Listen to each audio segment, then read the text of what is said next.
ताबिरिबा अमदि मिथेंग ताबिरिबसिंबु अहानबमक्तदा इकाई खुमनजबगा लोइनना तारामना ओक्सरी ngasisu amuk channel asina pumnamakidamak thorang tawduna pujarikliba film asi Sushant Singh Rajput ki aroiba film oiriba Dil Bechara haina mingthonba film aduni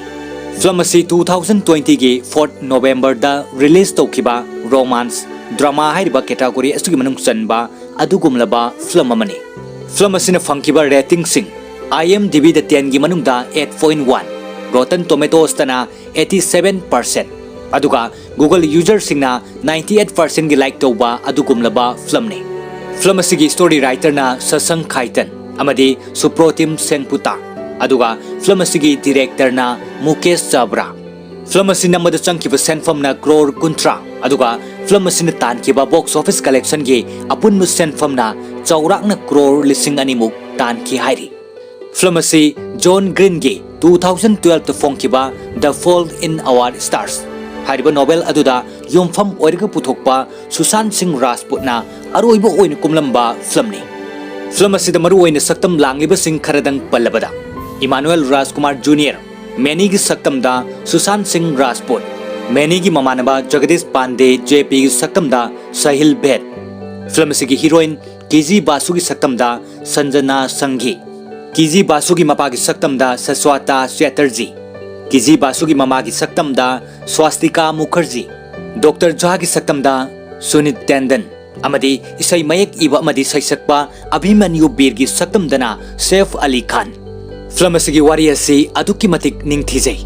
film asigi uliba mawng asisu ataidagi khara topi cancer laina na maram oiraga awaba khanglibi KG Basu kobi ningthaugi machanupi amakhangna maki yamna ngalingai punsidagi hauraga haukiba mahaki wari singdu ningsingladuna mahaki khonjeldagi wari asi matek liraga tangkak naina film asi utle film asigi ningthizarba wari asigi mathakta film asigi utliba mawng asinasu film asi amukka hena pukning huna onthokna ningthijale film asi yengbirba singnadi film asigi mahau asi soidana khangbiramgani yengbidriba singsu yengbiro film asi yenglaba matungda film asigi topa nungaiba mahau aduna henman khibana aina mayamda tawjagadoriba explanation asi pangna sanaba tawba explanation ama oina mayamda thokhanbasu yai wahai khara asiga loinana pomnamakpu amuk hana ikai khumnujaraga hojik film asigi wari paringda pomnamakki pukning singsinjare ahanba sinmaktada KG Basuna ningsing na mahaki khonjaldagi wari liba haurakle thaina mamangai ngalingai matam amada ningthaugi machanupa amaga ningthaugi machanupi amaga leirami aina yamna angang oiringai matamdudagi hauraga aigi ibokna wari singsi aingonda tattana toina libiki mipum khudingmakna asigumlaba fajarba wari singsi loina nungsiba phawi nungsibagi wari sing angakpa thogdoksingi wari sing amadi wakal mapung fadribagi asigumlaba wari singsi aikhoina yamna pami Bollywood film singda tawbagi matawgumna ningthizarba ningthaugi machanupa amadi thoina hena ningthizarbi ningthaugi machanupi do nungsibagi isaida jagoi sarame ahanba mi chana kiba numitagi nungsi ikhau langna nungsina thawai tana yengnaki nungairaba wakal amadi nungsiba isai singdo kaidongaida mangaroi nungaina harauna punsise loigani khalubani adubo nungaiba mikup singdo yamna tamkre pumkai kaikre ibokna ingonda libiramba wari singdo ngasidi yamna chumle thaina mamangai yamna ngalingai matam amada ningthaugi machanupa amaga ningthaugi machanupi amaga leirami makhoi ani aroibada punna siki utliba sinasi Jamshedpur gi mafam amada leiba cemetery amadani nongsu leptana tari mafam asida hojik miyoi kayana leikidraba magi nungsiba nungsibi singadugi mongfamda makhoibu ningsingladuna ikai khumnabu utpa laknari leiriba mi singasigi marakta ahal oiraba nupa amana maki leikidrabi nungsijabigi mafamda thamoi sokna tengthana ningamdana wahi khara fongdokli Gayatri amadi aikhoi ani ahal singna sillangduna luhongki aikhoi ani nungsinaduna leiminna kibanate haukiba chahida aikhoi ani gi yangkhairuk suba wedding anniversary gi thoram pangthoki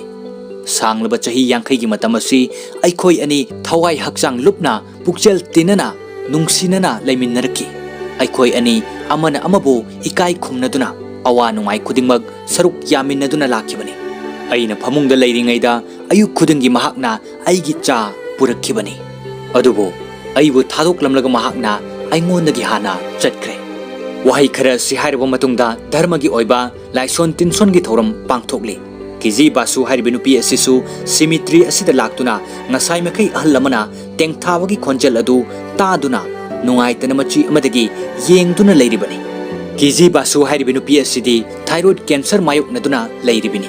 ꯑꯗꯨꯒꯤꯁꯨ ꯃꯊꯛꯇ ꯍꯛꯆꯥꯡꯒꯤ ꯐꯤꯚꯝ ꯐꯠꯇꯕ, ꯑꯣꯛꯁꯤꯖꯦꯟꯒꯤ ꯆꯥꯡ ꯀꯥ ꯍꯦꯟꯅ ꯅꯦꯝꯕꯅ ꯃꯇꯝ ꯄꯨꯝꯕꯗ ꯃꯐꯝ ꯈꯨꯗꯤꯡꯗ ꯑꯣꯛꯁꯤꯖꯦꯟ ꯕꯦꯒ ꯑꯃ ꯂꯣꯏꯅꯗꯨꯅꯇ ꯂꯩꯔꯤꯕꯅꯤ꯫ ꯃꯍꯥꯛꯀꯤ ꯍꯛꯆꯥꯡꯒꯤ ꯐꯤꯚꯝ ꯑꯁꯤꯅ ꯃꯔꯝ ꯑꯣꯏꯔꯒ ꯃꯇꯝ ꯄꯨꯝꯕꯗ ꯃꯍꯥꯛꯀꯤ ꯑꯄꯣꯛꯄ ꯃꯄꯥ ꯑꯃꯗꯤ ꯃꯃꯥꯅ ꯌꯥꯝꯅ ꯀꯨꯞꯅ ꯁꯦꯟꯅꯕꯤ꯫ ꯀꯤꯖꯤ ꯕꯥꯁꯨꯅ ꯁꯤꯃꯤꯇ꯭ꯔꯤ ꯑꯁꯤꯗ ꯑꯍꯜ ꯑꯃꯅ ꯇꯦꯡꯊꯥꯕꯗꯨ ꯌꯦꯡꯗꯨꯅ ꯂꯩꯔꯤꯉꯩ ꯇꯥꯟꯖꯥꯁꯤꯗ ꯃꯃꯥꯅ ꯀꯣꯜ ꯇꯧꯔꯛꯇꯨꯅ "ꯅꯪ ꯍꯛꯆꯥꯡ ꯅꯨꯡꯉꯥꯏꯇꯕ ꯐꯥꯎꯕ꯭ꯔꯥ? ꯀꯔꯤ ꯀꯔꯤ ꯇꯧꯏ?" ꯍꯥꯏꯅ ꯍꯪꯂꯛꯏ꯫ ꯃꯁꯤꯗ ꯀꯤꯖꯤꯅ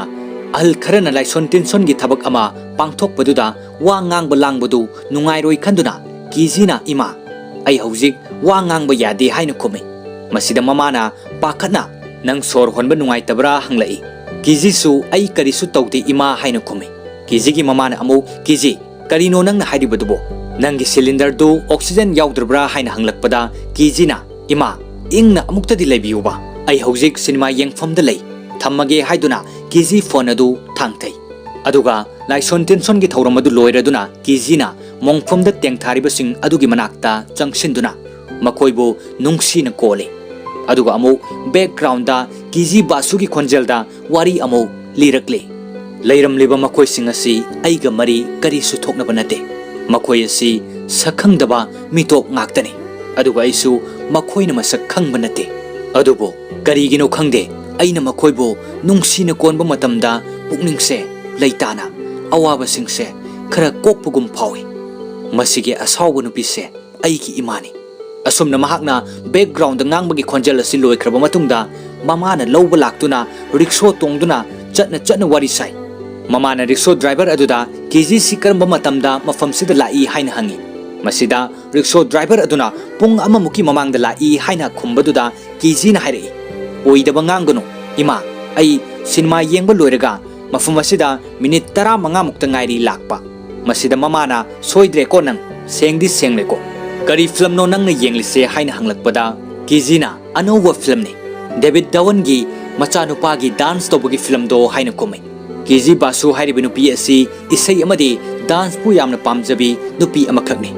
ꯃꯍꯥꯛ ꯀꯦꯟꯁꯔꯒ ꯁꯥꯒꯣꯟꯅꯗꯨꯅ ꯍꯤꯡꯂꯕꯁꯨ ꯏꯁꯩ ꯇꯥꯗꯨꯅ, ꯗꯥꯟꯁ ꯌꯦꯡꯗꯨꯅ ꯈꯔ ꯃꯈꯩ ꯄꯣꯊꯥꯖꯔꯤꯕꯤꯅꯤ꯫ ꯑꯗꯨꯒ ꯑꯃꯨꯛ ꯃꯃꯥꯅ ꯃꯆꯥꯅꯨꯄꯤꯕꯨ ꯋꯥꯈꯜ ꯅꯨꯡꯉꯥꯏꯅ ꯊꯝꯅꯅꯕꯒꯤ ꯀꯤꯖꯤꯒꯤ ꯑꯄꯥꯝꯕ ꯑꯗꯨ ꯈꯪꯕꯅꯤꯅ "ꯐꯔꯦ, ꯑꯗꯨꯗꯤ ꯍꯣꯔꯦꯟ ꯅꯨꯃꯤꯗꯥꯡꯁꯤ ꯗꯥꯟꯁ ꯇꯧꯁꯤꯔꯥ?" ꯍꯥꯏꯅ ꯍꯪꯂꯛꯏ꯫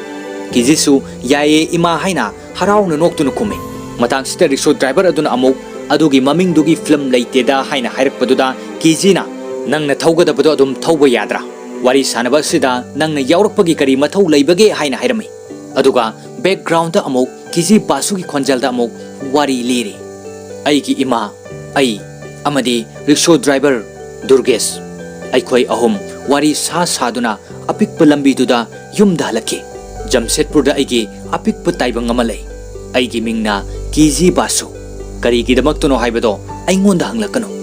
ꯆꯣꯛꯊꯔꯕ, ꯆꯅꯩꯅꯔꯕ ꯑꯩꯒꯤ ꯇꯥꯏꯕꯪꯗ ꯇꯔꯥꯝꯅ ꯑꯣꯛꯂꯤ꯫ ꯑꯌꯨꯛ, ꯅꯨꯡꯊꯤꯜ, ꯅꯨꯃꯤꯗꯥꯡ, ꯃꯇꯝ ꯈꯨꯗꯤꯡꯃꯛꯇ ꯍꯤꯗꯥꯛ ꯆꯥꯗꯨꯅꯇ ꯂꯩ꯫ ꯑꯌꯨꯛꯇꯒꯤ ꯍꯧꯔꯒ ꯑꯩꯒꯤ ꯏꯄꯥꯒ ꯂꯣꯏꯅꯅ ꯅꯦꯁꯅꯦꯜ ꯖꯤꯑꯣꯒ꯭ꯔꯥꯐꯤꯛꯀꯤ ꯆꯦꯅꯦꯜ ꯌꯦꯡꯉꯤ꯫ ꯑꯩꯅ ꯈꯜꯂꯤ, ꯑꯩꯒꯤ ꯏꯄꯥꯁꯦ ꯃꯤꯑꯣꯏꯕ ꯍꯥꯏꯕ ꯖꯤꯕ ꯑꯁꯤꯗꯒꯤꯗꯤ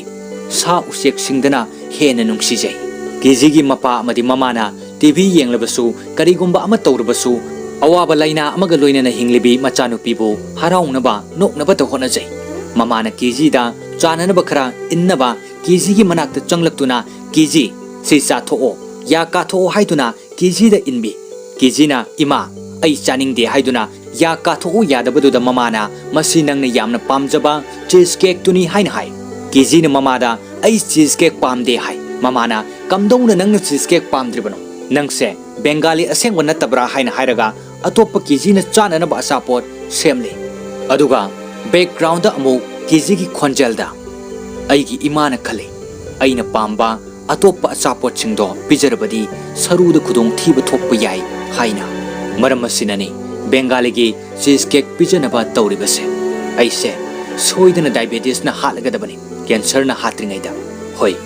ꯆꯨꯝꯃꯤ ꯑꯩ ꯀꯦꯟꯁꯔ ꯄꯦꯁꯦꯟꯅꯤ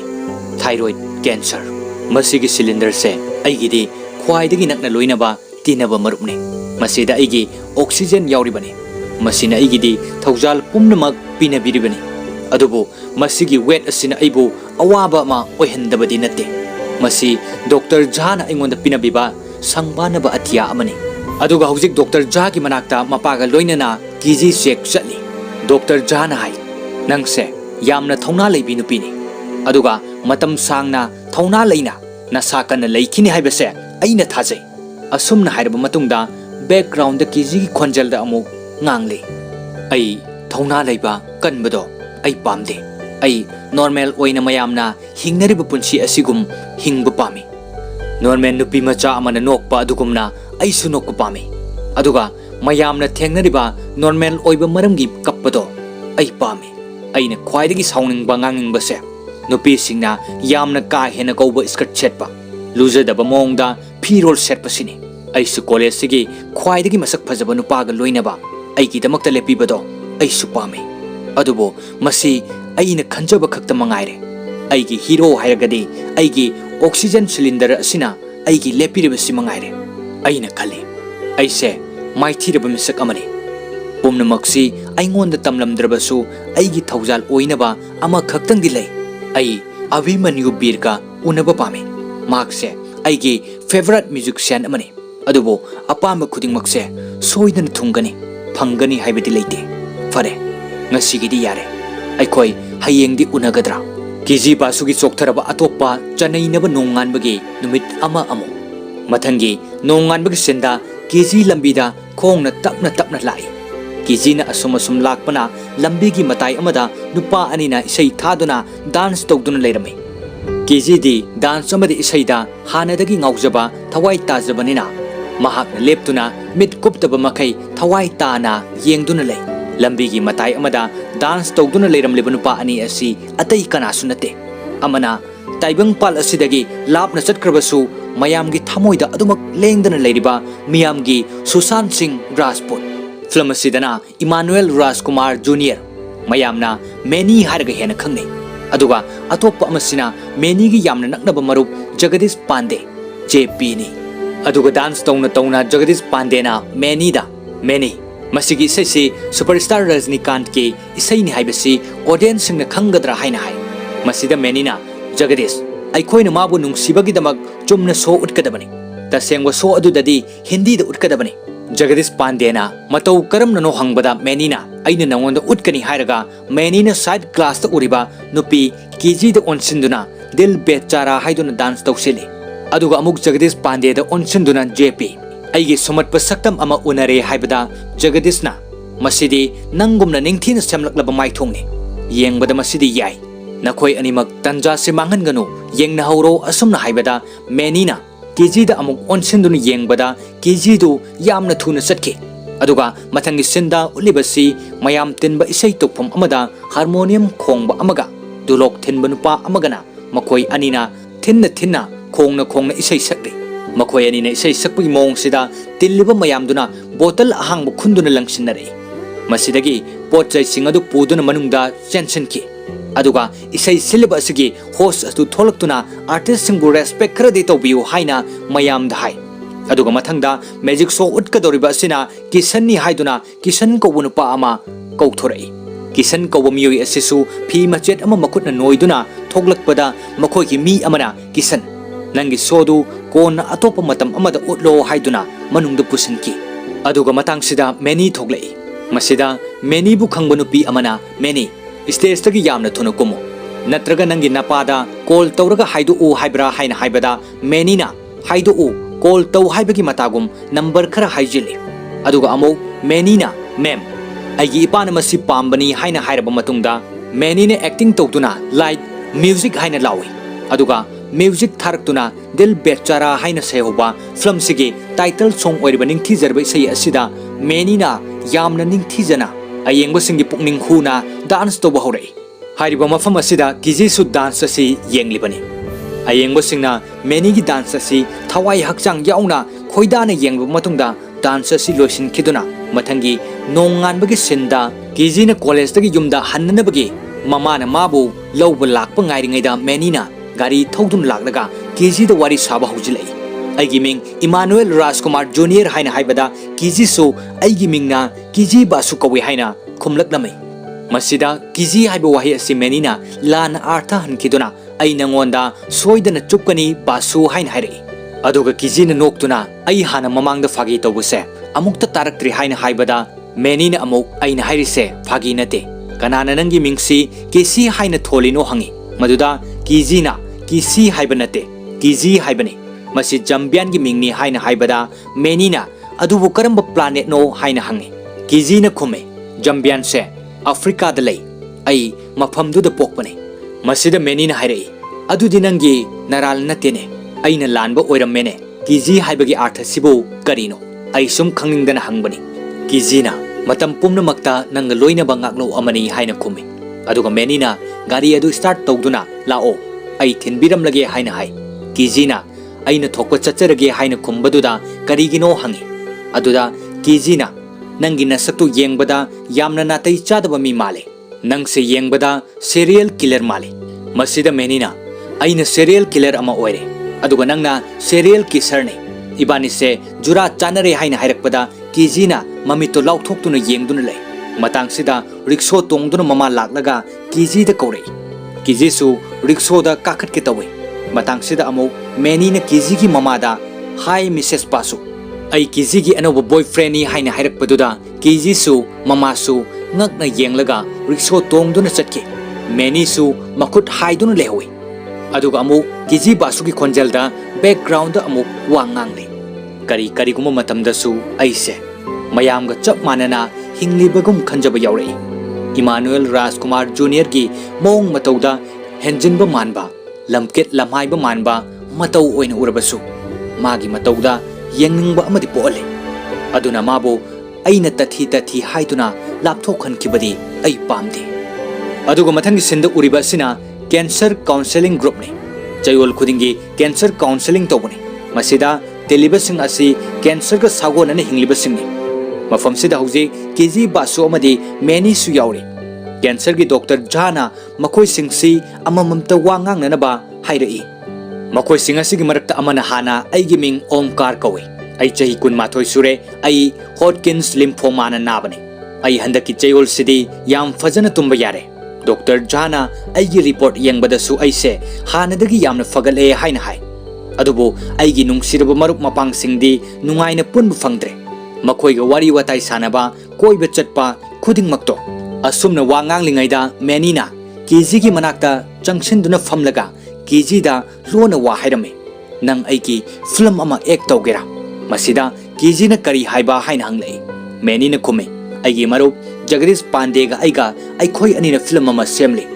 मसिदा नंग एक तौबा पामबरा हाइ कीजीना डॉक्टर जासु लैरे सिदी हाइना हाइरकपदा मेनीना माना फिल्म सिदा यावबा यारोय मसिदी नुपीगी रोल नि हाइना खुमी अदुगा कीजीना इमानुएल राजकुमार जूनियर वांगांगली सिदा येंगो हाइना हाइरकपदा मेनीना नंगदी आइगी मिंगसे याम थुना खंगलमिने हाइना हाइ असुमना ngang रिंगाइदा डॉक्टर जाना मथंगदी कना अमुक वांगांगनी हाइना हाइरै जगदीश पांडेना आई अमुक ngange सार हाइरै जगदीश पांडे हारिबा मेनीगी मरुप असिदी कैमरा कापदा यामना ngauजब मिसकनी ngasai makai counseling asigi mayam nang wangang liba asidasu camera ama paiduna video namdun leiribani mahak na wangang lamdai asidasu camera asi masada onsen jaduna namlibani masida Dr. Jana karigino nang numit chuppa ama camera da namnaga leiri dubo hairi Jagadish Pandey amo sir aikoi film ama sembani hairak paduda Dr. Jana aseng bara hanglei masida Jagadish Pandey na asumbani sir aikoi na yamna fajaba maming chatpa film ama puthokani अदुगा मयामनसु सोइदना पामनगनि sir अखोइगी film से असुमना ngayak noktuna wa ngangnaraba matungda Jagadish Pandey mahak masagi maramda amuk wa ngangba horei aigi ming Jagadish Pandey JP kawi ai mitki cancer na nabani optic nerve glaucoma aigi mit nakal ama haujik udre tha ani leiraga aigi mitki surgery taunanaba lepe aduga aigi mit nakal ama sisu tapna uraklaroi hai aise matam pumnamakta Bhojpuri film mai pangna puthokpa yamna pamba misakne maming leiraba Ravi Kisengumba, Manoj Tiwari Gumbana Kumba. Adubo, Masi Oitoktre. Adubo, Meniga Pulaga Igi Film se, Hauzik Yamna Kanna Semgalagli. Matang Sida Menina Amuk Dr. Jada, Sar. Masigi film se, Oscar winner Oigadori film ni Haina Hairi. Dr. Jana, Soidrabane Haina Hanglay. Menina Amuk Dr. Jada, Ado Sar. Aikoigi film sida Karamba Star na Kumga Doriba Haibedo, Sar Kangbira Bra Haina Hairi. Dr. Jana, Kanana Kumga Doriba Haina Hanglakpada, Emmanuel Rajkumar Jr. na Kumga Doini Haina, Noktuna Menina Kumlay. Dr. Jana Menida, Magi Maramda, Mayam the Wangang na Amuk Hairi. Masidagi Menina, Hokatuna, Aigiming Emmanuel Rajkumar Jr. Kawe, Osteosarcoma, Haibedi, Sarugi Cancer Maram Orga, Aigi Kongasi, Hokibachi Karagi Mamangda, Kakre, Wafamasi Hairaga Menina, Mahaki Kongadu, Mayam the Yanghale, Aduga Muk Hairi, Aigi Kongasi, Kakrabasu Ai, Mai Pakna, Lanteng Narga Hingli, Adugasar, Ai, Rajnikan Kumna, Ekta Wapame, Aina Fataba Misinga, Pugairaga, Heroin Kanba. Aina nupidugi ngak selaga leibado ai pami tasengna hairabada asengba hero ama oiba pami asumna hairaga famthaki menigi wafam sida mayamsu noktunu kubakoi aduga counseling asi loireduna kiji basu yumda hannana bagari ngaiduna leiringaida meni sumagi bike adu thogduna thoglaklaga kiji gi manakta khamduna asumna hairei karigino khangde aigi bike se nangi nanak yobada hekta choktharaga lepkhiba Nang sibuta sengna alien oiraba jala haina hairi. Kizina wa amatangang dana tumin nalay. Meni na magi gari adu start tawduna lao. Ay tinbiram lage. Ay nanangbu matam karadi ngak sengani. Ay butazo lao asum na hai. Kizi su meni gi isam jamba ingaw ngaw magi wakalase. Kara khangpodagi kizi gari da tongduna makoi ani lambi da lakminari. Lakpagi lambi da wari sanari. Meni na hai. Kizi masak khangdaba migi gari da tonglaga chatminaroi da bani. Aina nangbu kidnap tawbo oiram labadi nang kamdawni. Wafamasida Kizina nang na ibu kidnap tawradi kadai da puraga ibu thamgadawriba haina hairi. Aina nangonda haigani. Asum na meni na kumlaga mafam amada puduna laklaga mafam dugi phajabado Kizida yenghale. Aduga hai. Masi serial killer amadi serial kisser. Aikoi anigi khwaidagi chanaba mafamne. Kizina su mafam se yamna phajai haiduna khoidana yenglame. Phajadrane haiduna meni da hai. Menina, yamna fazay. Nang na hairibo wahidumak aigi ex na mafam sida haiki haina haibada Kizina. Nang nadi karipa kumpi ki haina hangi. Thank you. Ay sukhangi. Asum na haiki haina menina kume. Aduga Kizina magi oxygen bag adu fam amada thamlaga. Nangi girlfriend singdo mafam sida makoisu tham kibra hangi. Menina thamde. Asum na hairaga Kizi gi bag adu da makut thilaga masi alien gi spaceship masara hangi. Kizina su spaceship asigi maming Pushpinder Kawi haina kume. Aduga Kizina matam pumnamakta mahakna pamjana tajaba Abhimanyu Birgi aise nangini haina sayhoba isay asi earphone haptuna tai. Isay asigi saysakpa Abhimanyu Bir asi amuktang unarabadi haibagi wakalda hinglibini Kizi. Aduga Kizina earphone adu meni da piraga taw haiduna tahale. Masi aigi favorite song ni hai. Meni na karamba film gi isay no hangi. Masida film gi isay nate. Album gi Abhimanyu Bir na sakpa isay ni haina Kizina hai. Nangdi isay se pamdabra haina hangbada aidi boring sui hairaga meni na earphone du lokthok tu na pi. Kizi saurap tawi. Masida meni na karigino aigi girlfriend. Nang na ingonda sauna yenglidi haibada Kizina aise nangi girlfriend nate hai. Masida hauziki nate matam pumbagini haina meni na hai. Kizina amuk kaidongwida su oithok laroi hai. Menina noktuna oidabangang nisi yengu hairakpada Kizi su lona noksay. Yumda halaklaga su meni gi ingaw ngawjaba mawong mato. Mahak na haikiba wahay sing ningsing laga Kizi noksay. Aduga mathang sinda miyoi ama laikhidabagi lining laisolge thauram ama church ta pangthokpa yaurambadagi thoklaklaga meni Jagadish Pandey amadi Kizi Basu makoi ahum lambida gari tongduna halakle. Kizina meni aikhogi yum yore. Sida leire haiduna gari adu khamlaba matungda thank you hairamlaga Kizi gari dagi kumthai. Aduga menina Kizi da nang kari phirep laurage. Film duda nangna heroine kumbado yaraba natra. Asumna hairakpada Kizina yare. Adubu condition amadi lay. Asumna hairaga Kizina menida pen drive amapi. Aduga amuk si hana nangna takigadabani haibada menina boring suba isaiduni haina hairei. Aduda amuk Kizina nang heroine pamba natra. सी नत्रदी नंगी choice अमत लेते heroine पामलदी नंग नमसी तागदबने हायरे many ना अमुक film दी हौद्री सावबदी हौरे नंग आइगी heroine सोइद्रबने assume ना हायरगा कीजी की oxygen cylinder अदुदा अमुक many ना नोक्तुना ब्रो पुष्पिंदर कीजी से सेक्शन सेनोको बाय हाइना हायरगा कीजी सु नोक्तुना युमदा चंखी अदुगा कीजी ने यामना पामजबा ऐसे नंगिनी हाइना सेहोबा इसै अदु मैनी ना सक्तुना येंगलकपदा कीजी की ममा लेरंबदुदा इसै सकपा खांगलेप लेपतुना मैनीगा जगदीश पांडेगा मखोय अनिसु युमदा गाड़ी थौदुना चटके युम यौरगा कीजी ने पिरक पेन ड्राइव अदु लैपटॉप ता हापचिंदुना कीजी ने यामना पामजबा इसै अदु मैनी ना तारे मतम पुंबदा कीजी की वाखल खंदुना मतोम त नोक्चरे अदुगा कीजी सु मैनी की वाखल खंदुना तले तुमिन तुमिन नोक्चे मथंगी सिंदा मैनी की मरुप जगदीश पांडेगा मागी नुंगसी जरिबि नुपी अदुगा खतनरब मतुंग कीजी की युमदा सिन्नसी अमुक उतले सिन्नसीदा कीजी मपा अमदी ममा पुन्ना चाक चामिनरी कीजी दी मैनी की वाखलदा इताउ ताउदुना चाक चाबद पुकनिंग चंगलमदे कीजी की मतौसी ममा अमदी मपासु खंगी मचानुपी की मोंग मतवसी येंगदुना लay मतंगसिदा मैनी की मेसेज अमा लाई मेसेज अदु कीजी ने येंगबदा आई नंगी रूम द लay हाइदुना इरम्मे मदुदगी कीजी नोकलगा हौगतुना मागी कादा चंगलक्तुना येंगलिंगैदा मैनी चंगलक्तुना कैदौरिनो आई थीरिरा हाइरई कीजीना अदो नंग सिदा कैदौव लाक्लिनो हाय मैनीना आई नंगी इसैदो तारे यामना फजै मसी अभिमन्युगी यामना लुबा इसैनि हाइरई कीजीनसु अभिमन्यु बीरगी सेम्बा लोइसिनखिद्रबा इसैनि हाय मैनीना अमुक हाइरई अनौबा आर्टिस्ट सिंगसी मखोइना थाबकसी हौरगा हेक्ता लोइसिनदे रजनीकांत सार होइदी महाकना टास्क अमा तौबा मतमदा अनि लोइसिनबनी असुमना वारी सानरिङैदा जगदीश पांडेना मैनीदा कॉल तौरई अदुगा कपलगा हाइरई आई हौजिक मनुंगदा चंगलगा लेरे हाइरकपदा मैनीना आइसु मफमदुदा मिनिट 10 मुक लेरगा यौरक्लनी कपकनु हाय अदुगा फोन अदु थम्मे अदुगा कीजीना माना कपगा हाइरइदो करीनो हाइना हंगी युमदा येरुम थोमजिनगदौरिबनी हाइना मैनीना हाइबदा कीजीना करी हाइबा हंगलई मैनीना नंगसु चलुसि लाउ हाइरकपदा कीजीना आई चटपा ngamloi मैनी इमा अमदि इपा मखादा लई हाइना हाइरई मिनिट 10 खक्तनी हाइदुना लाकमिनरी जगदीश पांडेदी वाखल यामना नुंगाइतना लेरमे महाकना वाखल नुंगाइत्रिबसी मागा नुंसिनजबि नुपीदुगा काइनखिबदगिनी अदुगा मखोय अहुमना हौजिक लैरिबसिना जगदीश पांडेगी नुंसिनजबि नुपीदुगी युंगी ममांगदनी मखोय अहुमना लाक्लिबसे अतैगी नते युमसिदा जेपी की girlfriend अदुगी तुम्फम कादुगी थोंगनाउदा येरुम थोमजिनदुना लमन खुंगनी हाइदुना लाक्लिबनी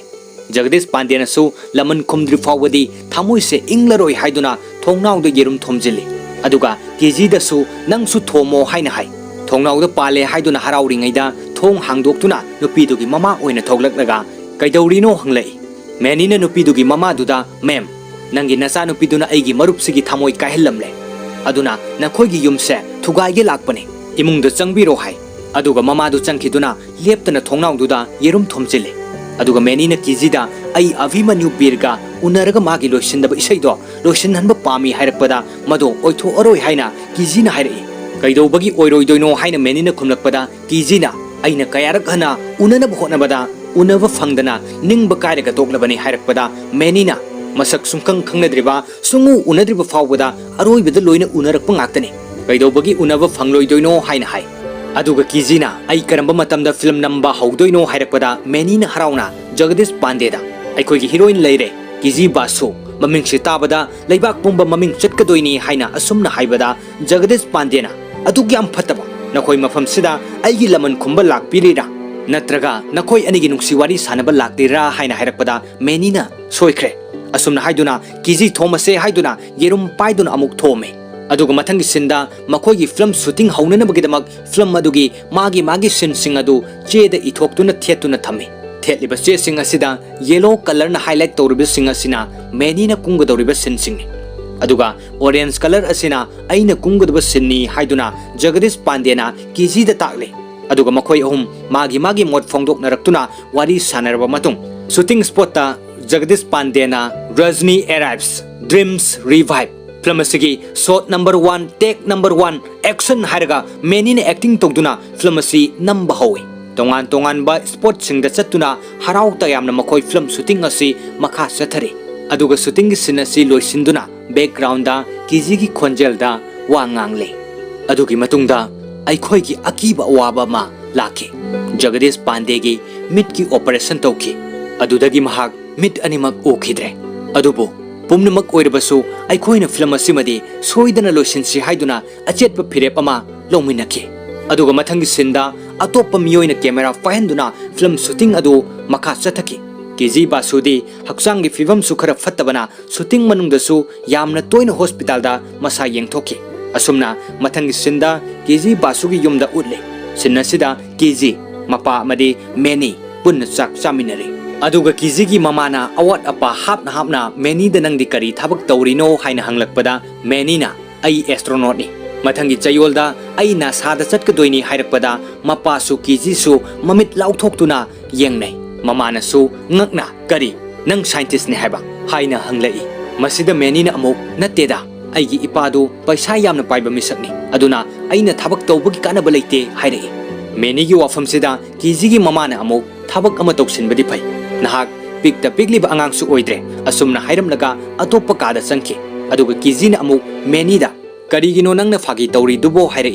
menina nangi wakal nuaina na ba nangna harauna na ba phagi tawbani सिगी चानबा सिनतबा अतोप चानबा अमत लेतब्रा सिदी थुम नमदे हाइना हाइरकपदुदा किजीगी मपाना मागी नुपीदा सिगी अलुसे इमानुएल ना नुंग चप मानरे थुंगा अमत नमद्रे हाइरिने असुमना हाइबदा किजीगी ममाना मेनीदा नंग चानिंग तरब्रा हाइना हंगी मसिदा मेनीना अतोप वाफमदो ओइना थैदोकलगा किजी सि नुमिदांगदा रियलिटी शो लोना लोना येंगबसे खंगदब्रा माना पांबा कंटेस्टेंट दा भोट पिरमबगी निसे हाइदुना फोनदु ममादा येंगहले अदुगा किजीगी मपाना अमुक आइना चही कुन मंगागी ममांगदगी हाइननब होनरकपने ngasi aigi tanja fangle asumna meni da hairaba matungda किजीगी मपाना ममादा थुम खरा वाले नमदे हाइना हाइरुबदा किजीगी ममाना चानिंगद्रदि तो चारुनु नखोइदा आइना चादबा यादे हाइदे असुमना सिन्नसि लोइसिलबा मतुंगदा डॉक्टर झा अमदे कैंसर पेशेंट सिंग याउना काउंसलिंग प्रोग्राम अमा चथरे किजीसु मफम असिदा याउरी डॉक्टर झा न वांगांग निंगैदा मेनी दो हाथु हाथु यामना फिंगना चंगलकलगा सर मागी पुंसिसे यामना खुदोंग थिरे हाइरगा किजीबु हौगलो लाओ हाइदुना किजीबु मखुत पाइदुना पुथोके डॉक्टर जादे करी तौरे many हाइदुना ngakna lehowi hospital gi mapan da thoklaklega meni na kizida ai nangonda karigumba ama utpa pami hai masida kizina kari taurage hanglakpada meni na Abhimanyu बीरगी इसाइदुना ऐसे ngaurga chatlale ado अभिमन्यु बीरगा पाउ फाउनब फंगले हाइना high मसिदा किजीना अंगकप अमग लोइनना यामना हराउरमे अदुगा मखोय अनि गाड़ी तोंगदुना लाक्लगा मफम अमद फमदुना अभिमन्यु बीरना मेनीदा थारकपा ईमेल अदु यंगलदुना मेनीना पारी डियर इमानुएल राजकुमार junior अइंगोलदा mail इरकपगी थागचरी अइगी मपुंग फाखिद्रबा लोइसिनखिद्रबा इसाइदुना अइगी अरोइबा इसाइनी नंगी वाहंगी पाखुम हाइरगदी इसाइदो काउथोक्रो अइ इसाइदो मपुंग फाना लोइसिनबा ngamlaroy sar मरकसेदा अमुक मेनीना किजीदा माना अइंगोंदा सार कौरे इसे येंगो असुमना नोकलगा हाइ अदुगा अमुक मेल अदु मखा अमुक पाइ मरमसिना नंगी वाहंगदुना पाखुम पिखिदबसे अदुम निंगसिंगलनी अदुबो नंग अमदि नंगी मरुप किजी बासुना अइबु खंगलंबा अमदि अइगी इसाइबु पाम्बिरमबसे अइ यामना नुंगाइबा फावे ममल यामलबा अदोंगी ईमेल गिदमक अदोंबु थागचरी अदोंगी अभिमन्यु बीर ईमेल असि येंगलुबदा किजी इंगक ngakna हराउबा नुंगाइबगी ngमखै लेरमदे किजी बासु मागी युमदा हलकलगा अभिमन्यु बीरदा ईमेल थाननबगिदमक मागी लैपटॉप अदुदा मेल अमा इरी डियर अभिमन्यु बीर अदोमना ईमेल रिप्लाई तौबिरकपगिदमक अदोंबु थागचरी करिगिदमक्तनो हाइबा अइ खंगदे अदुबो नंगनदि खंगनी हाइबसे अइ खंगे अइ मतम सांगना हिंगदबा याय अदुगा नंगी इसैसिदा कनागुमा नुंगसिबा मिसक अमा मांगखिबगी ममी ताइ इमा इपा अमदि मेनी मखोइना अइगी अवाबसे कोहनबा ngamlaroy अइ अदोमगा अमुक्ता उनबा पामी अदोम नुंगसिबिदुना किजी बासुना हाइजबसे अमुक्तंग याबियो असुमना ईदुना किजीना महाकना मतम पुमनमक्ता यामना पामजन तारिबा अइसे नंगिनी हाइना सैहोबा मपुंग फाना लोसिनखिद्रबा इसै असिबु सेमलिबा अमदि सैसक्लिबा अभिमन्यु बीरदा मेल अदु थाखि किजी बासु से इसैदा नतना डांस तौबसु यामना पामजबना मखुत थांगतुना डांस तौबगी एक्टिंग तौदुना लेरिङैदा मपाना चंगलकलगा खुद सुमाइना तौगदबा नते खरा थांगतलु हाइरकपदा किजीना नंगबु डांस हैब्रने हाइना हंगी मसिदा मपाना कैदौबगी हैरोइदोइनो हाइ इंजीनियरिंग तौरकपा छात्र सिंगदी लोइना हैबने असुमना हाइरगा मपा मचा हराउना नोकमिनै aduga mapana nakhutu pirao sida lao hairaga mapana machanupi kijibu jagoi tambiri aduga mapana kijida meniga punna jagoi saba chatminagera haiduna mapi ira chenduna mapana machanupi kijibu nungsina konsinbi mapana tawriba khudingmakse ataigi nate nauribi machanupi kijina asauba anaba amaga loina duna leibana masung mamanabi singum nungaina leiba phangjadre khanduna machanupi gi maning thunghanba pamba kijina nokna harauna leibado yengba pamba gini mathangi sinda jagoi saba chatnanabagi menina kijibu ngaiduna leiri kiji su thoglai oxygen cylinder adu menina paibiduna magi mamangduda thami aduga makhoi ani lambi da lagli jagoi safam asi yorabada makhoi ani nungsinana harauna jagoi saminaraba matung yumda halaki aduga makhoi ani phone da wari sanari kijina menida haujik ahingi pung amatare tumasi haina hai menina seri hairakpada kijina seri haise tamil lola haina hanglai mani seri haibadi tamil londa okay haibani asumna menina khumlai aduga kijina amuk meni haujik tagi hauna seri haibase aikoi ani gi wahai oirasi haiduna seri kiji basu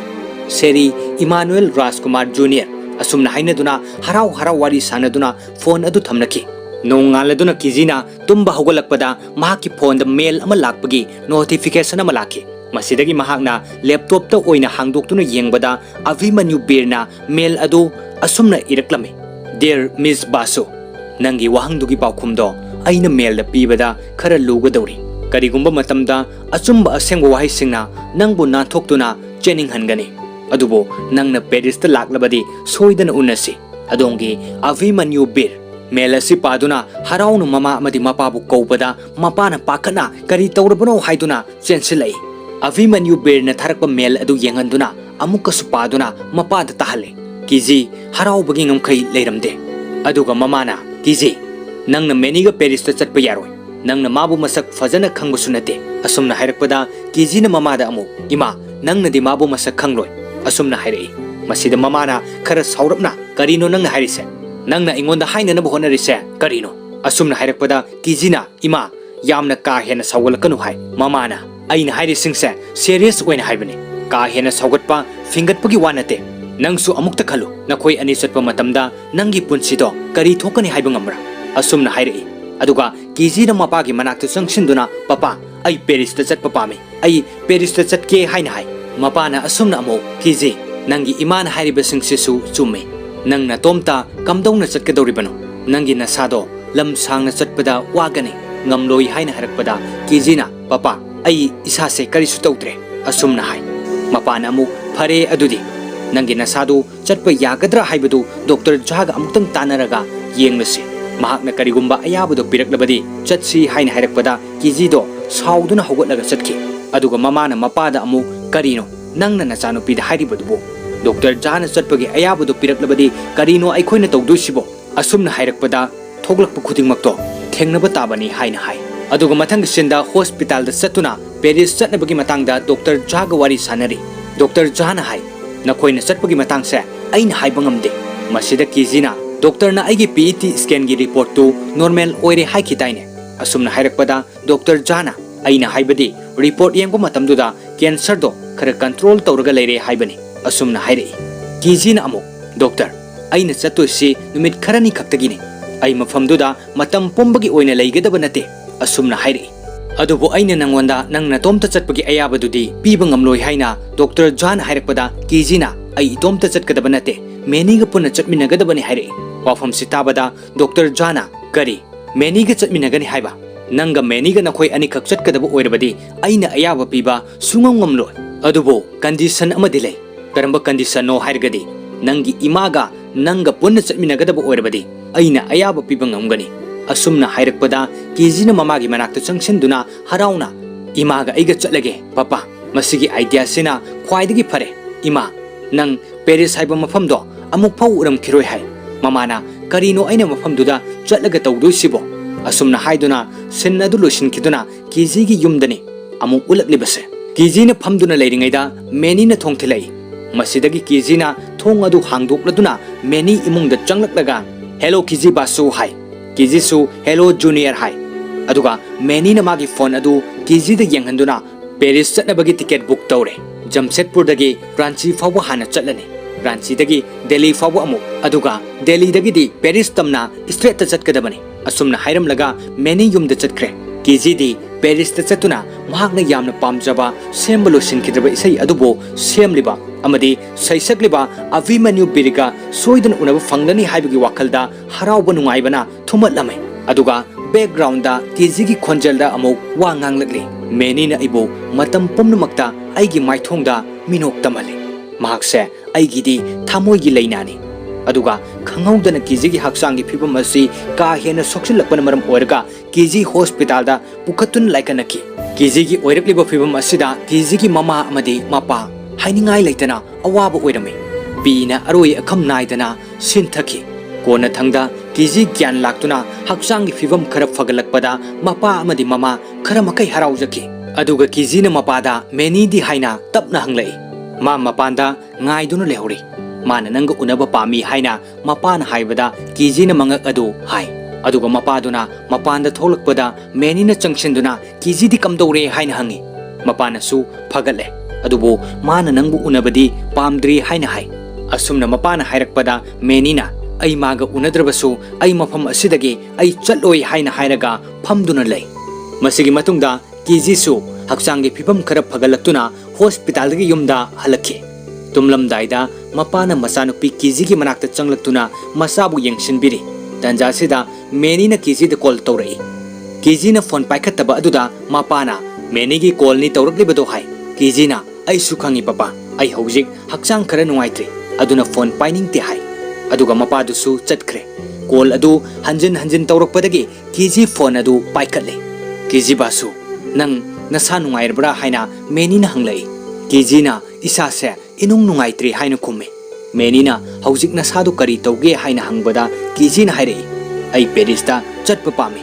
Abhimanyu बिरगा उनब पामे अदुगा आई से नंगिनी हाइना सेउब इसैसे करीगी मपुंग फाना लुसिनद्रिबनो करंबा मतमदा मपुंग फाना लुसिनगदौरिबनो अदुगा इसै सिगी लोइरकपदना करम हाइना लोइगदौरिबनो वाहिसिंगसे आई मंगोंदा हंगनिंगी मसिगी पाउखुमदो आई याम तानिंगी असुमन वारी साना साना मेनीदो केजीगी मनाक्ता चंगलई मेनीदी मतम पुंबदा केजीगी वाखलदा केजीबु संगदुना सेनदुना त लैजरिबनी KG मसा नुंगाइतबदुदा उनब पामदे हाइबदुदा मेनीना नहान मखै केजीगी मनाक्ता लाक्तबनी मेनीना केजीदा आइना नंगबु आशा तौजबा आइना नंगिदमक खलिबसिंगसे कैदौंगैदा होंगलरोय हाइना हाइरकपदा केजीना मेनी आइखोय अनिसे पुन्ना हिंगमिनबा कैदौंगैदा याररोय हाय मेनीना करिगी यारोइदोइनो हाइना हंगलै आइगी हक्सांगी फिबमसिदा आई थाजद्रे हाइरकपदा मेनीना अदु ओइरसु आइखोय अनि मरुप मपांग अमु ओइना तिनबदी याय हाइना हाइरक्तुना मखुत अदु सोकनै अदुगा मखोय अनिगी वाहि ओइसि हाइनखिबा सेरी हाइबो वाहि अदु हाइनदुना नुंगसिना येंगनरे मथंगी सिंदा अमु हॉस्पिटल डॉक्टर जागी मनाक्ता वारी सानरे केजीगी ममाना डॉक्टर जादा हाय मसिगी अंगांगसे मागी ओइरिबा फिबमसिगा पेरिस चटप पामी हाइरि पेरिस चटपगी वाखलदनी मांगना हौजि खलिसे अतै अमता चंगदि मंगोंदा अखोइना मंगोंदा चतनबा कयरगन हाइरबनी डॉक्टर अदुगा डॉक्टर जाना केजीदा केजी नंगी हक्सांगी ओइरिबा फिबमसिदा नंगना हौजिक मफम अदुदा चटपा हाइबसे यामना खुदोंग थिनिंगाइ ओइ नंगी इम्यून सिस्टम असिसु हौजिक यामना सोंथरी असुमना हाइरकपदा केजीना पेरिसतसु डॉक्टर मयाम अमा लै आई करिसु तौरोये हाइरई वाफमसिदा डॉक्टर जाना आइगी हाइफम थोकपदि आइना नखोइदा हाइरे अरोइबदा फैमिली की डिसीजन खक्ता मंगाइरे हाइना हाइरई अदुगा युमदा हलक्तुना मेनीसु याउना पुन्ना मखोइ वाखल तौरी मेनीना करिगुंबा अमा चारगा करिनो तुमिना लेरिसिबो मसिगी वाफमसे फैमिली की पर्सनल ओइबो वाफमने नलमद्रबदी आइना फिरेप लौरंबा याबनी हाइना हाइरई अदुगा ममाना केजीदा लाओ तुमु लाओ हाइदुना केजीबु कौसिनदुना चंकी अदुगा युमदुगी मपानदा फमदुना मेनी अमदी केजीगी मपागा वारी सानरे मपाना मेनीदा नंग केजीबु नुंगसी चुम्मिको हाइना हंगबदा नुंगसीदे हाइबगी मतागुम मेनीना मंगक अदु नोमे मपादुना अमुक मखा तारई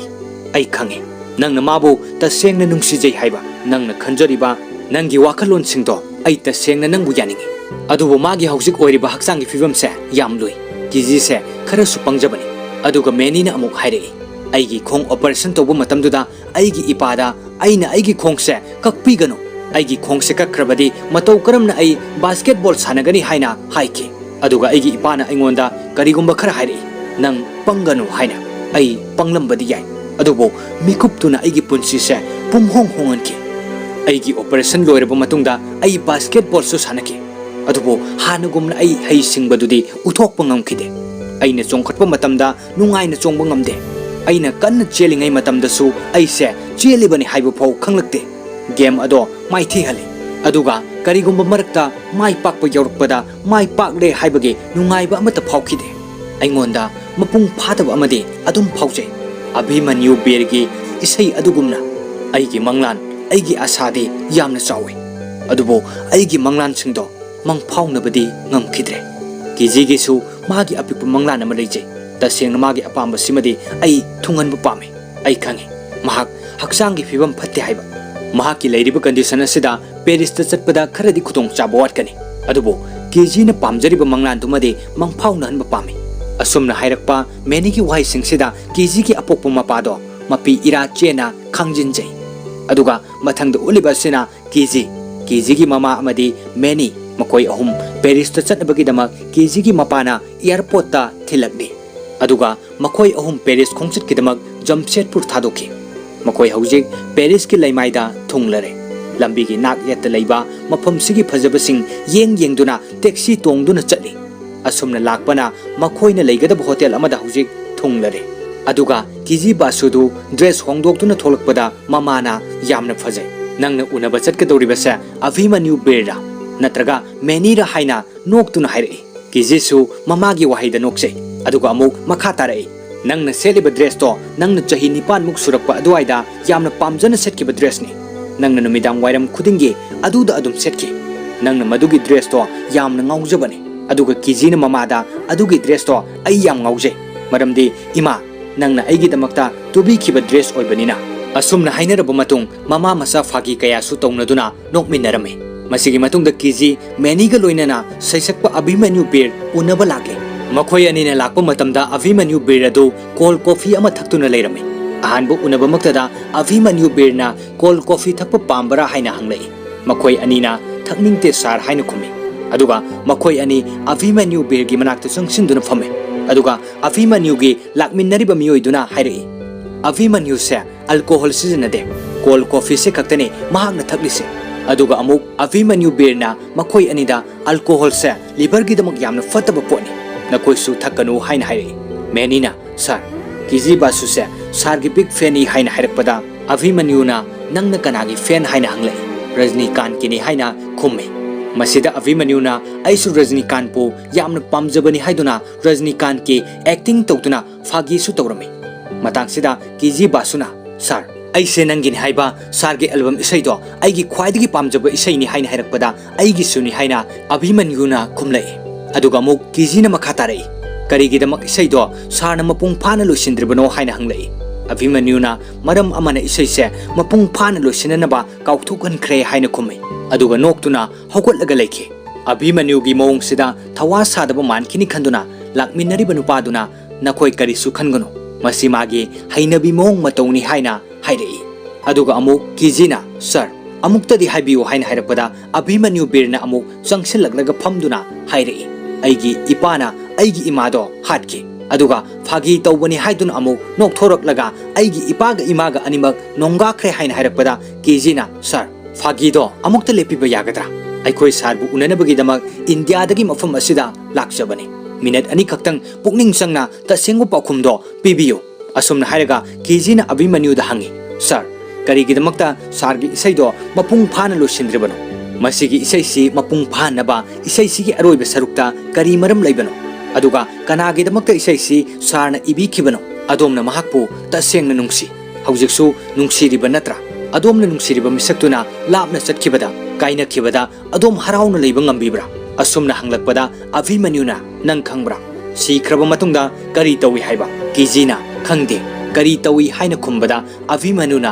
नोक्तुना कमदौना आइना खंगनी आई हौजिक हिंगलगा लैरि अदुबो आइना सीख्रबा मतुंगदा आई भूत ओइना लाकनी अदुगा नंगोंदा सोइदना हाइगे अदुगा नंगना खंगलनी अभिमन्युगी थवा सादबा मानबा मौंग मतौसिदा मेनीना साउदुना चटलसी हाइदुना किजीबु मखुत पाइदुना हौगटलगा चटबा हौवे मतांगसिदा अभिमन्युना कनागुंबा नंग नुंगसिजबा मिसक अमा सीखिबु मतमदा नंग नसा नथंता हिंगनबा होनगनी aduga isa itanda suicide tawduna sijaba haibasi illegal oi masi aina yade nakhoi anigi marakta ama hana sikiba matamda nakhoi nokpa ngamgadra asumna hairakpada meni amadi kiji makhoi ani hotel adugi mapanda thoki abhimanyuna lauduna karigidamakta aigi isai mapung phana loisindribano haina hanglibado madugi maramde punsi se mapung phade adugini asumna kanna lauduna hairi aduga kiji amadi meni mafam amada laklaga wari sanari kiji na hai mahakna hairaklibedo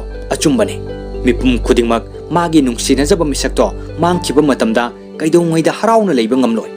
makhoi harawa minokto mangkini matau karamna imaga ipagana hinghogani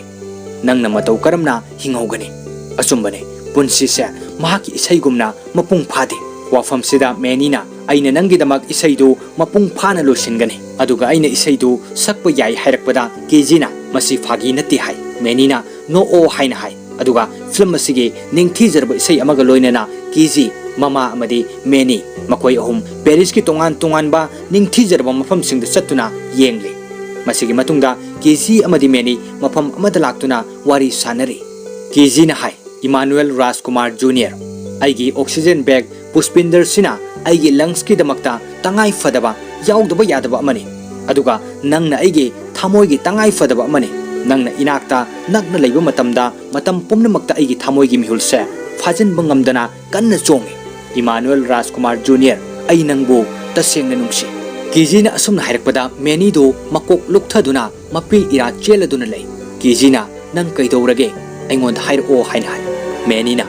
nangi nasa yengbagi hospital da chatringi mamangda aigi haksang se ka hena chikpa phawrpadage aina PET scan tawduna yengthoki report aduda Christmas tree gumna mangal phawre asumna hairaga meni thamoi gi awaba singdo uthoktana khangjinna bu hona chai meni gi haksang gi phibam ka hena soksilakpagi wafam asi tabada kiji su awaba gi mathakta hena awaba amu oirame menina amu makhatana adubo ai siroi ai mafam kaidasu chatloi asumna ai khoi ani matam pumbada hingminnaduna laikhini asumna hairaga makhoi animak seri haina hainaduna kaple asumna sinna si loiraduna makhoi haujik Paris thadoktuna Jamshedpur gi laimaida thunglare yum yorabada meniga makhoi ani se isona sena khainhalani khalubada kiji makhol hauna kaplame menisu hainingai leitana wakhalwana kaptun lei menigi oirakliba haksangi fibam sida menigi mama mapa amadi maboksu loiba naidaba piga loinaduna wana khangle mathangi sinda meni hospital da admit tawduna lei keji amadi menigi mamanaba Jagadish Pandesu menigi manakta leiduna phagi tawnaduna nokminnari asumna menigi haksangi fibam asi nongmagi soksilakpana tambangamdaba fibam amada lakpana makhoigi namba loisinduna leiriba film adu loisinduna memory oina thamba pambadagi kiji meni gi manakta laktuna meni hogalo nang na ise heroine kumhangani haikiba natra nang kauthoklabra haina hangi meni na kaude hai aduga mo kiji na Jagadish Pandey gi film do kanana lusingani asumna hanglakpada aina lusingani haire kiji na karam kandano hangi haujik haina meni na khumi kiji na film do haujik losil haudrabadi kaidongoida amuk khana losinba ngamlaroi haire asumna wari sanaraba matungda makhoi gi loisindana leiriba film adu namba howi film asida kiji gi mama amadi mapa su yawi asumna film adu mapung phana namba loisinki aduga haujik menina kiji da call tawraktuna kiji nang haujik Payal theater da lakpa yagadra hairi kiji na karigino kari tawre haina hangi ai nangi mateng darkar oire haina menina hairakpadagi Payal theater da kiji lakki mafamduda meni film yenglambadagi masadu ka hena soksilakhtuna awaba phibam amada leirame ayungi mida call tawge haina kiji na haibada meni na mi amata pau pirunu haiduna phone adu pira uyade masidagi kiji na ambulance kauduna Tata hospital da pukhatuna meni laikanaki masigi matungda numit kharani gi matungda meni su yumda putharaki adubo mahak kayam koina hingduna leigani haibadi haiba ngamde kiji gi imung manung haujik punna chak chaminari chak charingai tanja sida meni na kiji da call tawrai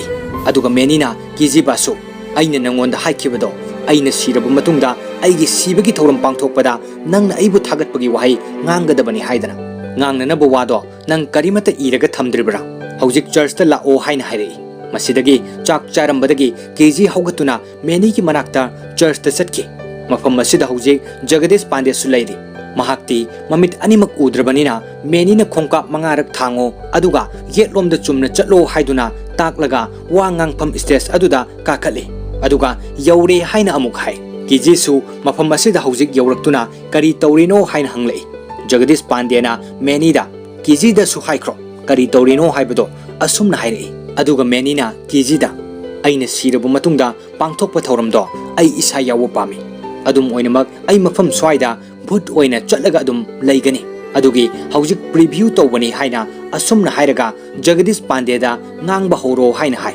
अदुगा Jagdish पांडेना आइदि ngangnaba करिमत same साहुद्रेने हाइना हाइरगा वा ngang हौरई मेनीसी चही 13 सोख्रे असुमना ngang हौरकपदा मेनीना आइदि चही 16 हाइना हाइरई जगदीश पांडेना अमुक मेनीदा many नंग सीख्रबनी नंग सीबगी थौरमनी तौरिसे अदुगा नंगना करिगिनो वा nganglैसे हाइना हाइ अदुगा महाकी वांगांगबदो अमुक मखा तारे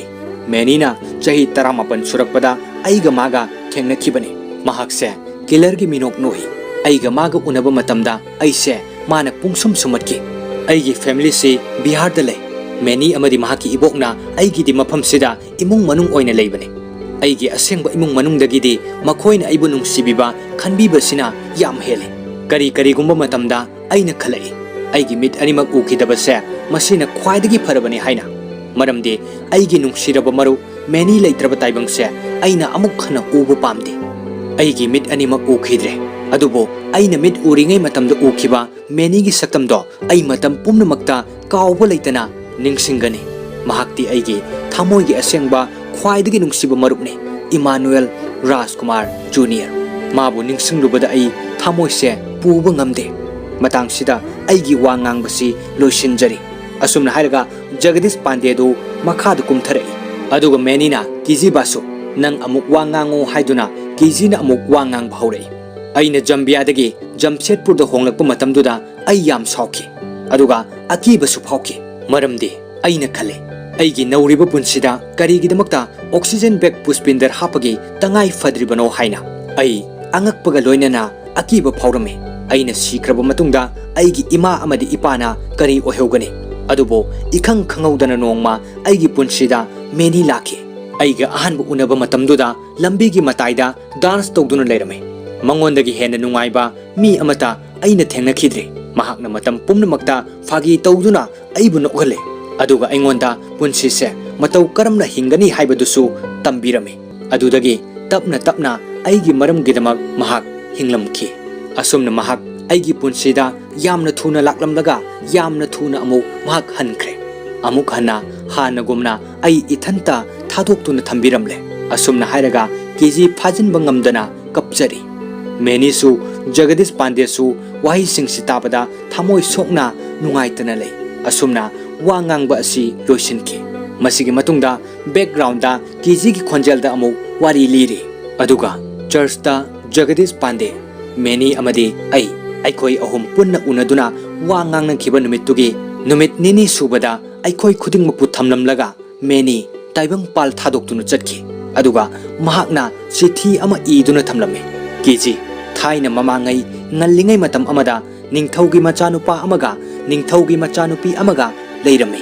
makoi aroibada siki masigi wari se mapu maben khuding makna libiba wari ni adubo masi mapung phadaba amani aikoi karamba matamda pokane aduga aikoi karamba matamda sigani haibase kanana sulek thokpa haibu ngamde adubo aikoi matau karamna aikoi gi punsi se hingani haibasidi lepthokpa ngami maramasina kiji basu masigi ningthaugi machanupa se sikre adubo mahaki ningthaugi machanupi dudi hingkini aikoi anigi wari leiri phawbadi asumna मेनीने इरंबा चिठीदुगी मरोल असि पाब लोइरब मतुंगदा मफम अमदा हौजिक मेनीगा मखोय अनिगी film अदु कापले मफम असिदा कीजी mama अमदी Mopa पुन्न film अदु येंगदुना मेनीबु निंगसिंगलदुना ममित्तगी मपी ताना कपले मफम असिदा येंगलिबा missing असिसु मेनीबु निंगसिंगलगा ममित्तगी मपी सिंथदबा अमत्त यावरमदे मेनीगी नुंगसिना तिनजबा अमत्त ngairaba marup Jagadish Pandey di mamit animak udrabanina mafam asida laktuna film asi khonjel oina tajari kijina film asi yengna karigumba matangda tasengna mahaki mitmangda मेनीबु लेरिबोय खंदुना हराउना नोक्चरुबसु यावे बैकग्राउंडसु निंगथीजरब इसै अमना इंगना नुंगसिना सकरे मसिगी इसै असिनसु सिन्नसि येंगबदा अवाबा चाइनाना थामोय यौना पालहले मेनीना हैरंबा वाहिसिंग तपना तपना निंगसिंगदुना अरुइबा नाइदबा पिरांगना किजी थुमटलमे फिल्म असिदा मेनीना सेरी KG Basu हाइना हैरकपदा मखोय अनिगी वाहि ओइसि हाइबदु निंगसिंगलक्तुना किजीसु मंगक नोमदुना मपी ताना सेरी हाइदुना नुंगसिरबा film असिगी वारी असिसु निंगमदबा China कयागा लोइनना मतांग असिदा लोइसिनखि ngasi ningthijaraba film asigi wari asi miteng tabiraba matungda Sushant Singh Rajput po nungsijaba singna mahakpo nungsibagi mamide soidana mayak senglamgani yengbiriba amadi tabiriba ikai khumnijariba singna fongdok ningleba adom adongi mamal yamnabu wahi singdo commenta adumak thambiramo telaba matamgi manungda nungairaba explanation ama amuk puduna laksage wahi khara asiga loinena pumnamakpo ikai khumnijaraga ngasi gidamak tadi matang asida tension jari